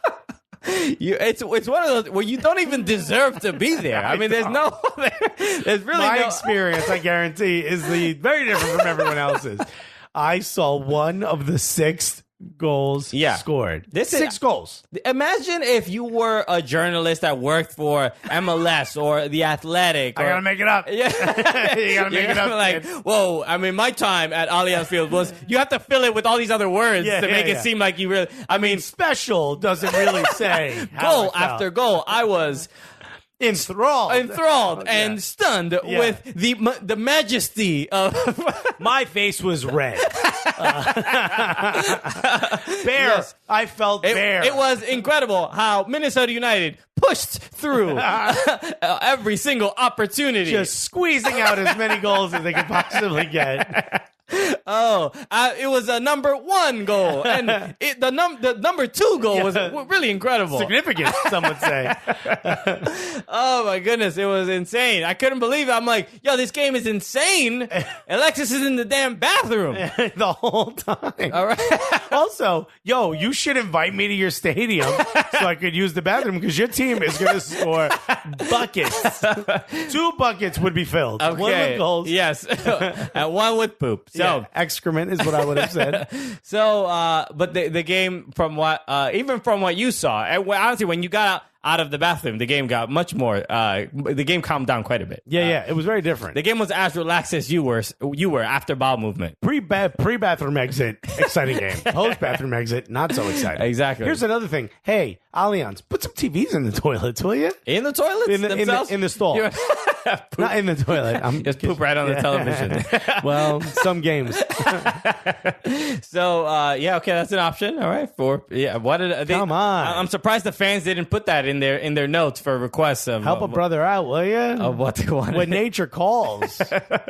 So, the game itself was incredibly intense. I heard it was. Yes. Ozzy Alonso. You saw the goal from Ozzy Alonso. The first goal ever scored by a Cuban in the stadium. Yes. Oh, you say by no. First goal ever in the stadium by a Cuban. Period. Was scored by a Cuban, and I missed it. And you missed it. Look at that. But it wasn't. I saw the replays. It looked amazing. Just an incredible goal. And not also he didn't come to our event, so he's dead to me. So really, he's dead I would to you. never say that to his face. I would never say that to his face. If anything, I'd be like, I can't believe Christian said that. So, incredible goal. Not a goal you expect Ozzy Alonso to like on crack. On the volley, apparel, right? Yeah, he kicked an on the volley apparel goal. It really, really impressive. It's such a dope way of scoring a goal that I think Talisman should make a cap out of it. Okay, yeah, that is an option, right? It was that like iconic. Incredible. The first goal scored at Allianz Field. Yeah, it was by a Cubano. Very impressive. And then an Argentine scores the next goal. Right. Tati Castellanos from NYCFC. Who, by the way, I think he found his position. Right, center forward. There were a lot of people speaking very positively of it seems like he belongs up front as opposed to on the wing. As far as I'm concerned, he plays that position better than any other position I've seen him play. Yeah. The big rub against him is that he wasn't good at crossing the ball. Well, you don't have to when you're the center forward. He's like, yo, I don't even got a pass up here. What? You give me the ball and I can do whatever I want with it? Yeah, he did. Look, that was definitely his best game in NYCFC. He may not be a hold-up guy, but he's certainly a center forward. Okay, yeah. He did that first goal after that chip from Shradi. Yeah, and he just handled it well. Great first touch off the chest. It's little classless with the handling of the ball. I mean, classless. It was a little classless. He's from Argentina, I know, bro. They got different rules down there. All right, you got to win games. Yeah, all right. Yeah. That's right, because if not, your family gets kidnapped and murdered. Yeah, I can see why he's that industrious. It's a little bit, a little pressure, a little different out there. But yeah, great goal. Also, great goal from Shradi as well, from Tashuri Shradi. Impressive. But really, the thing that stands out has to be me using the bathroom. You using your well, no, I mean that doesn't stand out. You mostly sit down for that one. The own goal from Sean Johnson, and let's try to figure out what the hell happened here. I just don't. I think he thought he was much further away from the goal than he was. Which, for a goalkeeper, I mean, that's insane. But he's used to playing in a very small field. I think he saw how big the field was. He's like, I gotta have acres. Unfortunate, right? It was Angelo who was kind of chasing down the ball. He got a pass from Ebenezer Ofori. Routine play, right? Mm-hmm. He had probably two options to probably take one touch, and it probably would have been fine, or he could have just cleared it off of that one touch. Yeah, did not.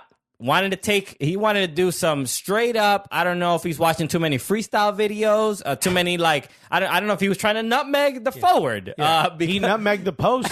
he definitely got in between those two legs. Yeah. Because he's been watching the F2. All right, yeah, tone it down. Yeah, buddy, stop with the techers. He tried to take a very clever touch outside of the foot and try to go across the goal and maybe go to the center back that was at that far post.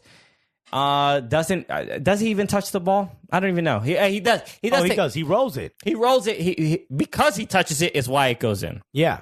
If he stops it, and I think he was being put under pressure, but not that much. Not that much. He had like probably 2-3 yards of space. And here's what I'll say. Things like this can mess up a keeper every time he gets the ball at his feet, which is how they play. Mm-hmm. He's essentially another center back when the ball's being swung around the back. How is he going to react moving forward? I believe he'll be fine. He seems like a rather headstrong guy. He's a men's national team. He's been getting called up fairly often the last couple months. I wish someone asked Bill Hamid. How's that? I know, right? Yeah. Bill Hamid, like, what have I been telling you? I've been saying this. That's your number one right now? That's your number two? He's like, all right. What am I going to do now? Speaking of number two, where's Alexis? Bill Hamid's like, I'll tell you something I never did. That. Okay. So... yeah, just surreal. A crazy moment in the stadium, and if you were not there, you may have heard it. You're speaking directly to me. You clearly heard it on the broadcast. I heard it from the bathroom. The eruption. The eruption. But then every time he touched, every the ball, time Sean Johnson touched the ball, the stadium. They were. What would you even call it? They were jeering. They would cheer. They would cheer. They would just boo. make a lot of noise. There was a lot of noise, and you can see it kind of rattled him a little bit. Yeah, it affected him. With that, there were a couple little touches that probably weren't as clean as before he made that error. So, but it was, I think, even for us, it affected me. It made me rattled, like hearing the Minnesota United fans kind of roast him like that. And you feel it. You almost feel bad for him, but this is definitely something he is never going to forget. Right? Hopefully he can work through it because that's a men's national team keeper. It's a big game, national TV. A lot of people watching that first game in that new stadium. A lot of people. I will also say that's the best NYCFC has looked all season. Yes. Yeah. And so hopefully it seems like the players out on the what do they call them? The outfield players, right? The players that are running around touching the ball. They seem to be getting their shit together. For NYCFC, yes, outfield players is even more fitting. Literally, right? The guys who are more like in left field, they seem to be getting their shit together. So you kind of hope now it's not the keeper who kind of can't put their shit together now. Yeah, but overall, just an incredibly entertaining game, incredible experience. And like we said, go to a game at Allianz Field if you're the away support and want to go to a cool stadium with amazing people. And there's a bunch of bars and stuff and a lot of things to do. The Black Cart, great stuff. The Black Cart pub is right, a couple blocks away from the stadium. Absolutely wonderful place to be. Just an amazing. Shouts to Wes Burdine, man. Yeah. The owner of the bar. He's also a soccer journalist. He's written a bunch of articles and stuff like that. And shouts to Summit Beer, man. That Dakota Soul spoke to me, dude. Yeah. We had a great time there, man. Also, Minneapolis City. We got to shout out to them. I got to hang out with them. I went to the club shop. Shouts to them because I believe her name was Sarah. She works for Minneapolis City, and she was the one who handles the Twitter account, and she tweeted. When we were going to be at the Talisman shop and announcing the event, Minneapolis City tweets, and the soccer hooligans are going to be at the club shop, come by. And I was like, that's cheeky, funny. We're not, we never met them. We don't know anything. We talked to them. We've known them for like 2 years. We've known them, online. We sent them stickers and stuff like that. But we never met in person. So I was like, that was funny joke. And then that morning, it was, Saturday morning? Yeah, Saturday morning. I was like, let me go out there. Let's see. It was fun. And then I just showed up. And I showed up in the middle of a Minneapolis City intern meeting. So I didn't know what was going on. I walk in. I'm like, should I not be here? Is everyone getting fired? Because it just seemed like I thought people were just going to be at the shop or maybe like a Premier League game would be on or something like that. Right. But there was like a PowerPoint presentation going on. I'm like, oh boy. I just walked in. I think I walked into the conference room. I'm in the wrong place. Well, you got clothes in the conference room for it. But shout out to them. It was Sarah, Daniel, who is the owner of Minneapolis City NPSL club, and they were awesome. We got to talk about Summit is our sponsor. Summit is our sponsor. Speaking of that, So it was cool that you and Elvis got scarves. What, you couldn't toss a third one their way, guys? I always feel weird asking for stuff for people who are not there. I feel uncomfortable. But plus, I would love one. You have a lot of stuff, Alexis. You don't need more stuff. I don't need more stuff, but I always want more stuff. It wasn't me getting a scarf. We got a scarf. All right. Okay, well, I get custody of this scarf sometimes. Okay. I want your old neck sweat on my scarf. on every other weekend, we'll share the scarf. But great time over there. So let's talk about a couple other games. Let's talk about Seattle Sounders against they host Toronto FC. So Seattle in second place. Yeah, I mean they second to LAFC, who's doing incredibly, but Toronto's in fourth. That's not bad from last season. That's a nice move up, and it's all because of Pozuelo, man. The Pozuelo effect. Yo, I said this to you when we were watching the highlights again. I think Pozuelo Josie is better than Giovinco Josie. I agree with that, but I do think Giovinco is better than Pozuelo as far as like getting results and getting goals. He's a better player than Pozuelo. Yeah. Absolutely. Maybe not at this age though, right? Maybe he's taking another step back. Sure. At this age. That said, and I'm not saying that like Pozuelo's not far behind. Pozuelo's amazing. Pozuelo's he's an incredible, very creative playmaker. Yes. 100%. More than Giovinco was for sure. I agree. Giovinco's goldenness was the fact that one, he sold tickets, he was a big name, and he drew defenders away from everybody else. So he made other people's jobs easier. Sure. Pozuelo's better at getting you the ball in a position to score. And I think the highlights of this game were, a really close example of just what he can do besides the drubbing he put on NYCFC. Yeah. This was a great example. I mean, the cross he put to Josie, there's no one could have stopped that. There's nowhere, like it literally could have only found Josie's head. Yeah, it was a great ball. That was the first goal in the 11th minute. And Marshall completely out of position. But what are you gonna do? I think what stood out to me more in this game is how really incredibly talented the Brad Smith and Kelvin Leerdam are. So this back line for the Seattle Sounders, I think, is the best version of their back line that we've seen in years. Right, incredibly talented. Kelvin Leerdam and Brad Smith, I think, are these pair of wingbacks are some. They both got assists in this game, and I think this is going to be a thing that we're going to see regularly throughout the season. Smith, when he's in the midfield, looks like he's an attacking midfielder, and I think that's the toughest part about a wingback. Sometimes it's just the fastest player, you know what I mean? Yeah, it's someone who can come back and track back. But when they're up there, they're midfielders. They're wide midfielders when they're up. They're very, very good on the ball, and they make just great decisions. And after Jovan Jones left to Bundesliga 2, that was sort of my main concern. I'm like, who's going to be that playmaker? Much better movie than Bundesliga 1. Oh my god, sure. Bundesliga, the sequel, different name. So. But I was a little worried because Jovan Jones would get 10 to 12 assists like a season. The last 2 years he was there. He was really, really good at that. But I think Leerdam and Brad Smith may not be able to hit those numbers, but maybe collectively they might be able to kind of do that. The team just seems very well gelled together, where I think last year it felt like very sporadic, their successes. Yeah, well, they didn't have Jordan Morris, and we made all the jokes about him and all this other stuff. But dude, this year he's on one. He's just he has a point to prove, right? He missed that season, and he's like, all right, who knows? Maybe he heard our show. Maybe he heard Jermaine Jones. It can probably get him a little bit more le da ánimo, right? Yeah, I think that's what he really put a chip on his shoulder. It's a little bulletin board information. Yeah, just incredibly impressive. And Will Bruin in this game to get those two goals where they both had one was a header and one was the cross from I believe Lodero.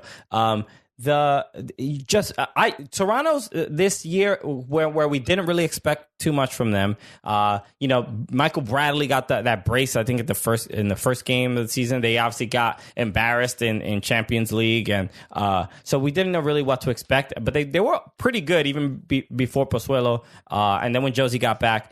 I think this is it's a beautiful pairing because it's not. This is 2017 Toronto. I think there's a possibility of something like that happening. Maybe not the results, but I think what I like about this pairing is that Pozuelo's not trying to be a goal scorer like Josie is. Josie wants to be up front. He wants to get good service, and he wants to finish. Pozuelo wants to be the guy that puts the ball in the right position. You pair those two together, that's a winning That's a winning pairing right there. That's a winning formula. You got Giovinco. Giovinco and Josie were always kind of like having to be fit together. Not the case now. I agree. So let's see if they're good enough to take it all the way. I don't know. I think they're entertaining. I mean, they're definitely DC United looks like a world beater, though. LAFC looks like a world beater. I don't know exactly how the chips are going to fall for Toronto. Also, shouts to Montreal Impact, who have a great start to the season. I think, were they in third? I would call it great. Is it great? Where are they at? They're in third position, aren't they? In the East. I don't know where they are, but I do. The other third. They got 11 points. The other person that did pretty well. Well, yeah, Montreal beat Columbus 1-0. They're not like they're not superstars. They're not like putting on a show, but they're getting points. I mean, for what they came from last year, Remy Gard. I don't know if I'm pronouncing that correctly. Probably not. It's not like you swallowed your tongue. They seem to be paying attention to Remy Gard. I mean, this is. But yeah, best of luck to them. I mean, they looked terrible against NYCFC. They couldn't score a goal, and they got Maxi Rudy got a red card. So we saw them in person. All right, clearly you're a little higher on them than I am. And that's fine. Croissant City, Christian Roldan from terrible bagels of the Sounders. I think it might be on the verge of a breakout season. He looked great. He scored a goal. He kind of set up the goal that Will Bruin scored, the second one. That touch was perfect outside of the chemistry is really there, and we don't necessarily expect him to score a bunch of goals, but he seems to be becoming this defensive midfielder that's like picking up, some of Nico Lodeiro's powers. He's getting some of that real skill. He's being able to like incorporate it. He's getting it from the mate. Yeah, he's like Popeye, but with spinach. So shouts to him, man. Impressive game for the Sounders. They've been incredibly entertaining to watch this season. Just every single game, pretty consistently fun to watch. So. Yeah. Just in time for Kale to move there, huh? That's right. Frank Kale moving from Chicago. She heard the rebrand rumor. She was like, I'm done with this city. I gotta get out of here. Okay. This is still up in the air. I'm uncomfortable. No, but she's Sounders heart. She's a Sounders fan. To heart and since day one, and I hope she enjoys moving back home to Seattle. So best of luck to you. Now we got to go to Seattle if we want to hang out with her. Exactly. But we people have been asking us to go to Seattle. Well, that's a long time coming. Yes, we want to go there. A lot of these things, it's difficult for us again because we said this on Twitter. You gotta tag the Sounders. Tweet the Sounders, man. We've tried. Let them know, wouldn't it be great if the Cooligans were out here, or wouldn't it be cool if the Sounders players, were on the show and stuff like that? That kind of support truly helps. It makes a big difference. It really, really does. So if we've tried, we have efforted plenty of times. Exactly. And it's not to say that they are saying no, definitively. It just hasn't been. I don't know that there's been the fire in their belly to there needs to be a groundswell. Yes. Okay? There needs to be a grassroots effort. You need to knock on doors. Okay? Where's Tropic Sounders? Where's Tropic Cuba? I don't know. Is that their name? Right? Tropic Sound Cuba, I believe. Yeah, Tropic Sound Cuba. Where's Kale at? Where's the corn dog squadron? Where you guys at? You know what I mean? Where's what's the other one? The Gorilla FC, but there's one more. There's there's another one. I don't know. Emerald City. Emerald City, is that their thing? Where's Emerald City? Also from Sonic the Hedgehog. That's level 1 of of Sonic the Hedgehog. Well, right now we're sort of laying on the ground with coins falling out of our pockets because we ain't getting. Yeah, a lot of these things. Look, they don't happen unless there's some public support because this stuff it's not cheap to just go to cities and do shows and stuff like that. So we need to make sure that people will be there and people will support because it doesn't happen. Stuff doesn't happen for free. No, it does not. If it did, everyone would be much happier about it. Exactly. So let's talk about last game. Let's talk about New England Revolution. They host the Atlanta United. Atlanta United finally get a win. Frank de Boer. I saw some stat. This is Frank de Boer. Frank de Boer. De Boer. Now, I know for sure I'm saying it right according to Igor Mortis of de Portland. Boer? De Boer. Yeah, de Boer. So we know for sure, this was the stat. And it's Frank. Frank de Boer. We're going to spend a lot of time on this. FDB. He gets his first win in roughly almost 3 years or something like that. It's like 2.5 years from he was playing. Standard. He was high-level coaching. He was, what was the last teams he was at? Inter? He was at Ajax, wasn't he? Ajax. But Ajax, then he went to Crystal Palace. And that did not go well. Inter, was he at? Was that the club he was at? I think he went from Crystal Palace, did nothing, and then came here. No, there was another club. He was at. Okay. He was at 2 clubs. We could have looked it up before this one. So congratulations. Happy for you. I know. I know. No one happier than Barco. No one happier, but I know Barco and Atlanta United wish they could play the New England Revolution every single week. Yes, they do. So they put it on them, right? Atlanta United were clearly the better team here. Revolution, we saw them 2 weeks ago, right? And we were there, and they played well. They played against Minnesota and won that game. But this... we didn't get to see this live, but I will say I watched the highlights. There was not one highlight for New England, besides a couple clearances. I mean, those are impressive. What a way to get the ball out of that. That's the package you need to put together. All the clearances. That's what I want to see, because I'm a real soccer fan. I just want to see, but also clearances far away from the players, from the fans. I mean, nowhere near the fans. Those aren't good clearances. So they win this game 2-0, but really what stands out, the 2 goals from Barco. A lot of people definitely down on him in the beginning of the season because he's not playing well. He's not passing the ball, dribbling like crazy. Bit of a bust for the value that they paid for him. They paid a $15 million transfer fee plus whatever. I think he makes like $2 million a season. Put it there. Clearly investing a lot of money in this young man. This young man with beautiful braces. Yeah, and he hasn't been scoring even when he slides into other players' girls' DMs. Yes. He just can't score. But now finally getting some the DMs are getting replied to. With the fans cheering. That's he shoots, he scores. No, man, look. We can make fun of Barco forever, but look, he's at some point he has to grow up. He has to mature. He has to deal with the pressure of being a top name player in not only in the league but for his team, and he really has to grow to be a leader and not someone who's flirting with other teammates, girls or whatever. Well, look, there's a difference between being so good that you deserve more. There's a difference between that and then getting it and expected to reach that level. Yeah. He's got to do that. He's got to do it. And he proved it in this game that he has it.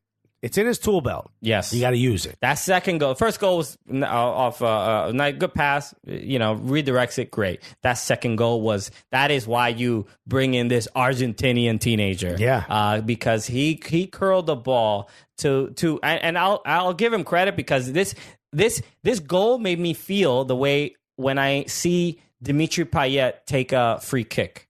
Or some of them go like that, where I'm like, how does he bend the ball like this? It's just who told you that was an option? Yeah, exactly. Like who told you could do that? Yeah, because you saw the goalkeeper was just like no one expected that shot to. No, but apparently, if you listen to the highlight, he told was it Croizet was the guy who's defending him. He told no, Croizet that piece for Sporting Kansas City. I don't know who you're talking about. Cazero, maybe. I forget. Okay. The defender. Okay? Yeah. Cropper was telling him to close him down. Yeah. Because I think he must have seen tape and was like, this guy got a right foot. He can curl. So he's trying to tell him, hey, close down. He did, just a little too late. Yes. But when that ball curved the way it did, the bend on it, it's again, you are, you know that these are you don't pay 15 mil of a transfer fee when and not know that a dude can do that. So it made me more confident in Darren Eales' decision to pay that kind of money in the hope that, because look, they paid a lot of money for him. They have to sell him for more than $15 million. 100%. And now that may take another 2 or 3 years. Could they get $15 million for him now? I don't think so. No, but if he keeps doing that, keeps doing that. Yes. So it could be a bust where they actually lose money on him, and that would be incredibly frustrating. Where I think in say another scenario with NYCFC and Jesus Medina, where there's a very strong possibility that NYCFC may or CFG may lose money. on this transfer for him because he has not been producing. So not very good, no. But good on Atlanta United. Hopefully this settles the temperament for a lot of Atlanta United fans because people were very concerned over how this season started, how Champions League went, and the whole thing. This is the first time they've had to go through this as a fan base. I know they lost the first few games of their first season, but right? Was that the second season? Regardless, they've been through some losses, but they've never been through this sustained looking badly. Yeah, you know? Yeah. So this was a chance for them to remember the old days. They look good. They did look good. So good on them. So I hope. Like I said, I hope Atlanta United fans are a little bit happier after all this. So all right. So we should let's go to our interview with Drew Connor. And by the way, also don't forget this Friday we're going to release another episode. We're going to put out the interview with Miguel Ibarra, which we didn't even talk about. We did talk about it in the beginning, but we did. But we said it was great and it was fun, but we didn't really give it like a whole breakdown of it, like we normally do. Talk too much about it. You know what I mean? Well, you don't remember. We did. I did. But it was cool. He posted on Instagram that he said he's never laughed so much during an interview. Yeah. Look, there were a lot of people were saying. They were like, Miguel Ibarra is a very shy guy. He doesn't really talk much. It's going to be a tough time. Interviews with him aren't easy. He doesn't like to say too much. Complete opposite. You put him in front of two comedians, things change a little bit. We tell people, we say this all the time. We say, look, when players get in front of us, it's different than anybody else. We say it all the time. This interview is just boom. Like a guy who just finished all the work and that, like on a TV show, they just lay more work on him on his desk. It's exactly what we just did. We just put more evidence on that pile, baby. Yeah, man. So it was super, super Shouts fun. Shouts to us for really making Miguel Ibarra open up. Yeah. And he was just a great dude. Great dude. He was so sweet before and after. With the fans, he was like, took photos. He was just nice, kind, supportive to everyone. He was the best. One of the nicest people and, MLS players that we've ever met. He's a sweet soul. Exactly. He really is. So that'll be available Friday. So make sure you subscribe to this podcast. Subscribe on YouTube if you want to see the video as well. Also, Gully Squad. Thank you for Gully Squad for making this even possible. Yeah, we couldn't do any of it, a lot, but the majority of the stuff without that support. So yeah, and look, to reference the hat, more will be available. So the hat, a success. It was great. It was awesome. People in Minnesota, they bought a bunch. We have some left. Don't worry about it. They're going to be going online. They're going to be being sold, and you'll be able to get them. So don't stress. Don't worry. We got you. It'll be the information will be up very soon. Get on our email list if you want to know about it, or join Gully Squad if you want to support the show and be able and get that information first.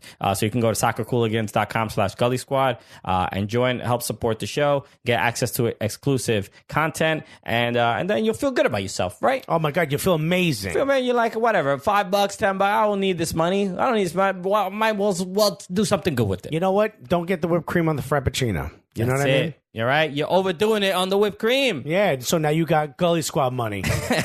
What's better? You lose a little weight, your abs come back, and you're a member of Gully Squad. That's a nice life. Exactly. Welcome back, abs. Yeah. And trust me, I know exactly what I'm talking about. All right, so let's get to our interview with Drew Connor, again, formerly of the Chicago Fire, currently playing in the Czech Republic in the second division, really slugging it out there. But Drew's a friend. He's been on the show before. He was on our live show in Chicago.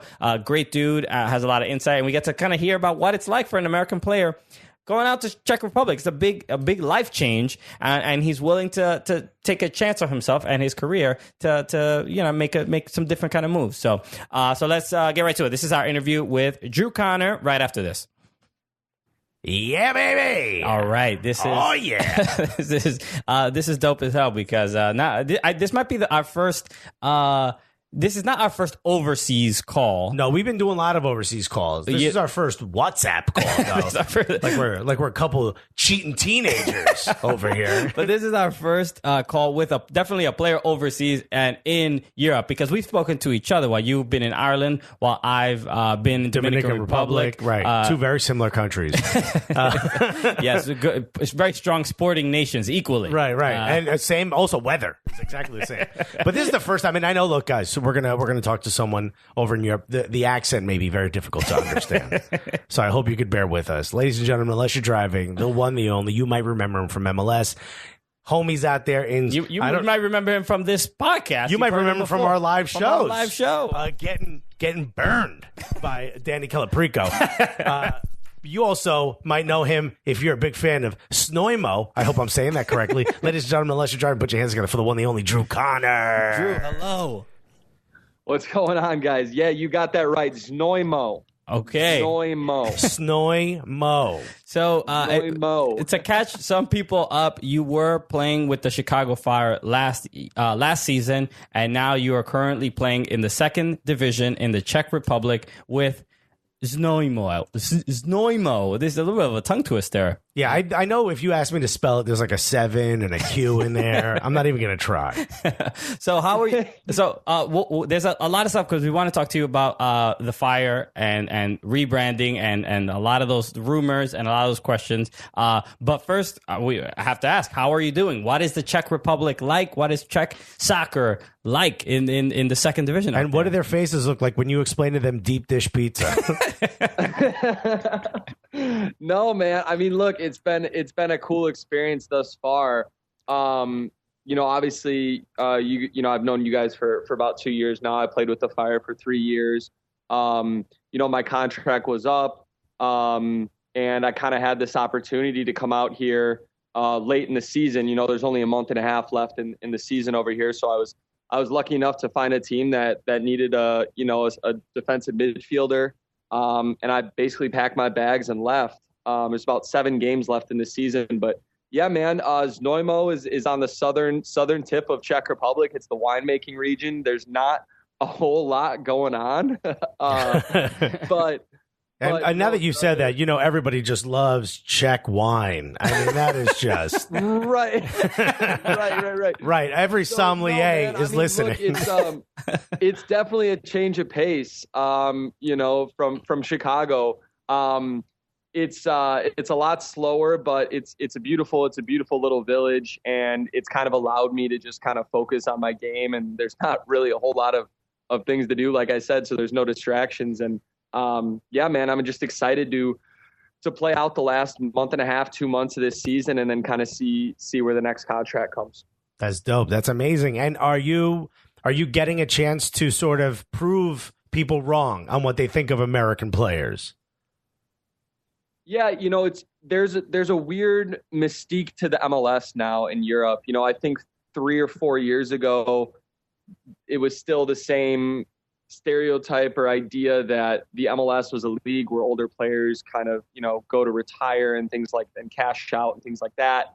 Now I think it's shifting, especially just with the growth of the league over the past few years. And now they're kind of asking more questions, right? So it's like, instead of just assuming what the MLS is all about or American players are like, I'm getting a lot of questions about, of course, pay, what the style of play is like, what it's like playing with certain players. So there's more and more interest, and I think, I think there's something to prove, especially being American too.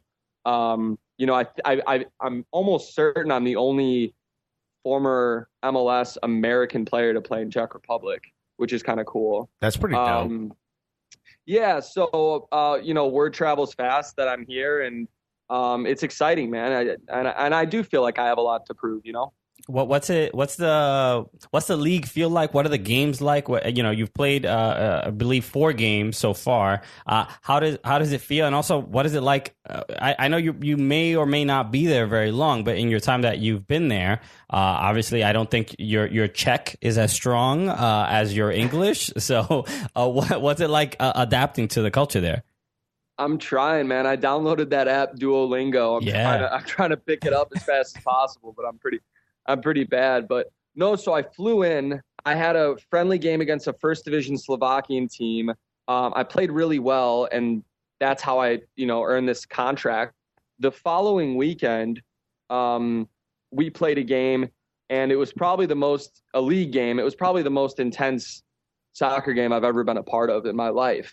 Played 90. We ended up winning. And then after the game, there was this huge celebration in the locker room. And I didn't really know what the celebration was about. We beat a team that was, I believe, second to last in the league. And I didn't understand. I didn't get the big deal. And I found out about 5 minutes later that we had just gotten, 3 points closer to avoiding relegation for next season. So I had no idea that I was playing in a relegation battle. Oh my God. Is that your first relegation battle ever? Yeah, it was. And so, later on in the game, I mean, the game was super intense, but later on in the game, it turned into this absolute physical battle and grind. And I was like, oh my God, is this what it's always like? And of course, right after the game, I find out that we just got closer to, mathematically avoiding relegation for next season. So, and that's something that's different, than the MLS too. And it's something that these guys don't understand. They ask me, so if you come last in MLS, you just stay in MLS? And I'm like, yeah. And they're like, yeah, that's it. Just try again next year. I love their questions. They must be like, and you can use TAM in a supermarket?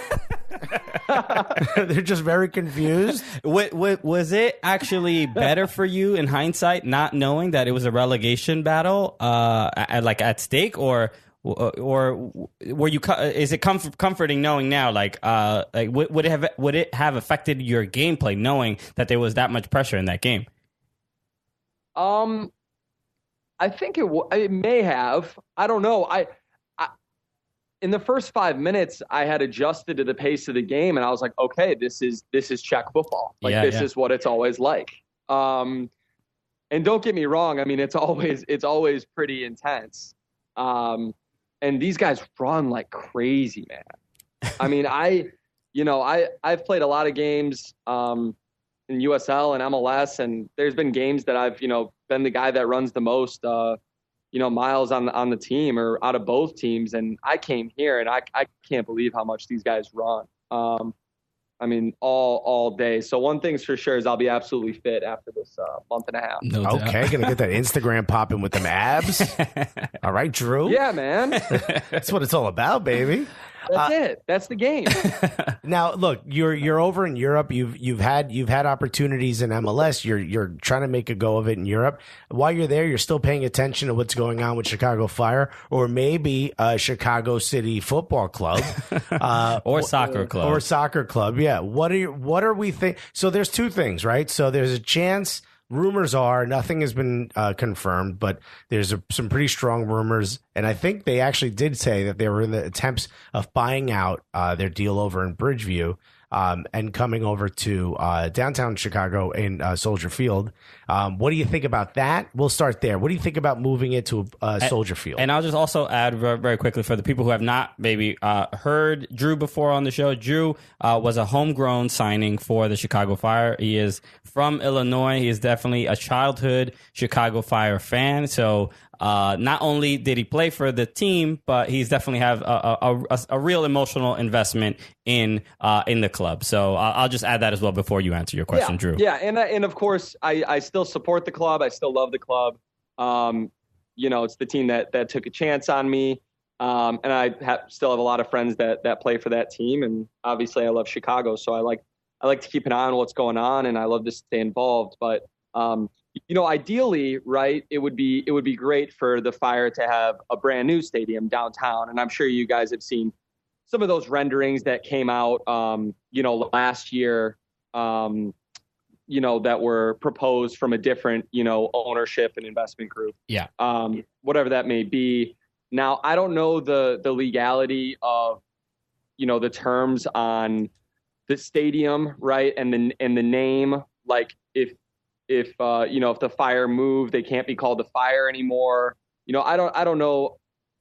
Of course, being, growing up a Fire fan, you don't want that name to change.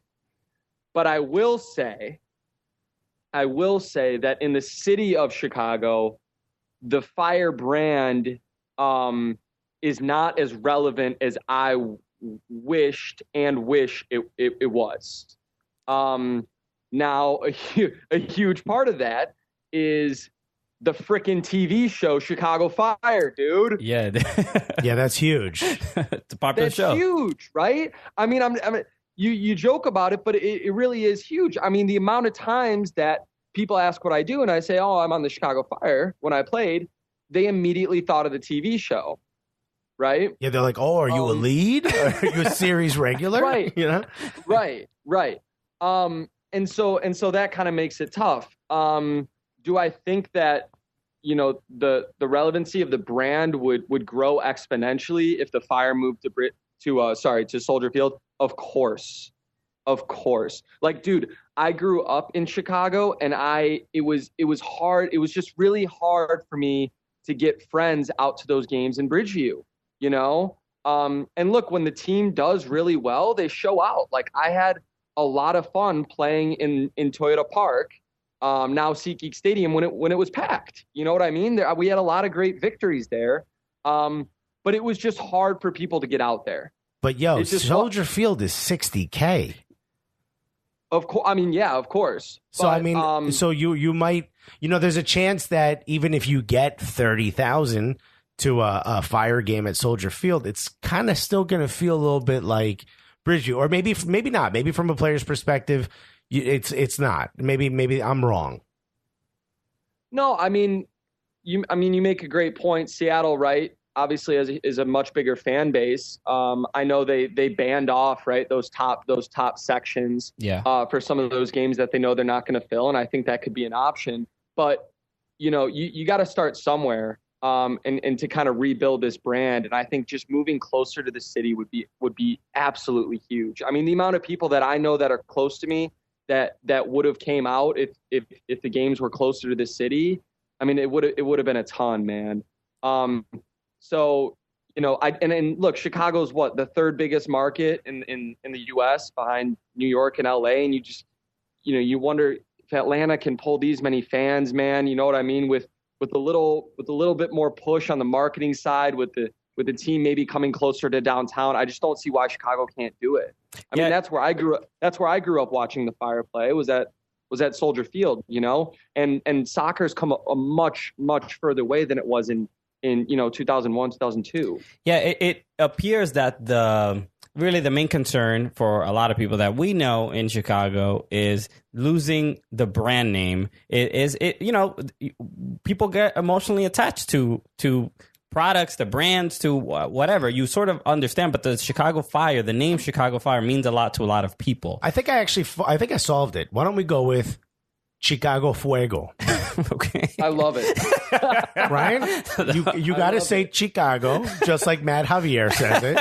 Okay? We go with Fuego, and instead of the badge looking like the fireman's thing, we go with the fire emoji. That brings me back to the Cuauhtemoc Blanco days. There you go, right? How would Cuauhtemoc Blanco say it? There it is. Chicago fire emoji. Think about it. Chicago Fire, right? The fire emoji now signifies Chicago Fire. Chicago Fuego, perdón. Yeah. And there you go. And then they get sued by Apple. It's like when Prince changed his name to that symbol, the artist formerly known as Prince. It's like the team formerly known as Chicago Fire. Yeah. And you know what? There have been rebrands in other, for other MLS clubs. The Wizards went to Sporting Kansas City. So it's not like, it's not unheard of. It's not unprecedented, but I think that's where the big frustration lies with a lot of people, where they feel like, I know you just made the point about, I think it's a very valid point, especially for a person, a player who played on the team and is like introducing themselves and they say what their job is, and people don't know what their job exactly is. Sophia Bush? Like, no. so I think that's a fair point to make. And it's a thing that you put in the pro category for why you rebrand, right? And it's not to say that you have to rebrand, but it's a valid point, right? If you're making pros and cons. I think if you could save the name, right, and move to a downtown location, right, that would be ideal. I think that would be ideal, and more people would take notice with the team moving closer to downtown. Now, I don't know the legality. I don't know if they would have to change the name. I don't know these things. And I would hate to see the Fire change their name because I grew up a fan. But I do think that the team needs to make a push to move to the city. I do. Yeah. So it's basically what you're saying is that making a push for the stadium, for a downtown stadium, or moving into a location downtown is worth the possibility of a rebrand? Like the pros outweigh the cons. Yeah, but it's just so. It's tough. It's tough to answer that question. Yeah, I understand, man. It's so tough for me to say that. I guess what I'll end with in saying is that there are enough fans in the city of Chicago, to fill a big stadium, and I think Chicago, deserves a team downtown. I really do. Okay, that's a beautiful way to leave it. I think it's time. Yeah, we agree. Let me ask you this: where could people follow along the Znojmo drama? You're out here saving teams from relegation on day one. I know you've been writing some posts. Let people know where they can follow up on their Drew Connorisms. Yeah, man. Follow me on Twitter, Drew Connor 1, Instagram, Drew Connor 1. I'll be posting stories, results, things like that. And it's been a wild ride thus far, man. So follow along, please. And if you can, just for me, take a couple videos or pictures of the food out there, because I have a feeling it's not that great. So I want to see what's going on out there. Dude, I hit the same Italian restaurant every night. Oh, my God, I'm sure. Okay. Yeah, Drew's going to come back just 50 pounds heavier. Yeah. Just a lot of chest hair. Amazing. You guys are spot on. Well, Drew, we wish you the best of luck out in the Czech Republic and for your career going forward. Whether you remain in Europe, whether you come back to the United States and play in MLS or USL or whatever, or you get voted prime minister of the Czech Republic. That's the overall goal. I'm coming here to take over. Isn't the prime minister? Isn't the prime minister or president of the Czech Republic with that very attractive woman that was at the World Cup? No, that's Croatia. Oh, that's Croatia. Yeah, I'm confusing it. Yeah, don't mix it up, man. No, yeah, I know. I offended somebody in the Czech Republic. Don't get Drew in trouble. He won't be allowed in that Czech-run Italian restaurant anymore. Dude, I'll send you photos. It's better than you think. Please do. Well, Drew, best of luck, man, going forward, and thanks so much for joining us and talking about a very serious and controversial and complicated subject. Of course, man. And I mean, look, I think we all want, soccer in Chicago to continue to grow and blossom. And I obviously want the best for the Fire and to see them prosper. So I appreciate you guys having me on, man. Absolutely. And listen, if there's one change you can make out there, you've got to find a Mad like Arvidas or something. Like you've got to find the Mad Javier equivalent, the Dude, there's Mad Vladimir.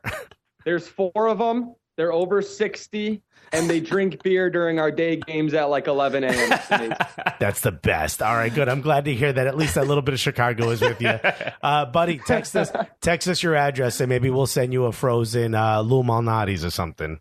I love it. All right, boys. All right, buddy. All right, Drew, take care, man. What an interview. Yo, Drew, thank you so much for doing the show. I mean, Drew is out there. I don't even know what time it's in the Czech Republic. It's a 6-hour time difference. I asked him, actually. Okay. Well, I'm not going to do the math on that. It's just, it's late. It's late as hell. And he took the time out to speak to 2 little old us. Yeah. But, Drew, he was one of we met him in Chicago for the All-Star game.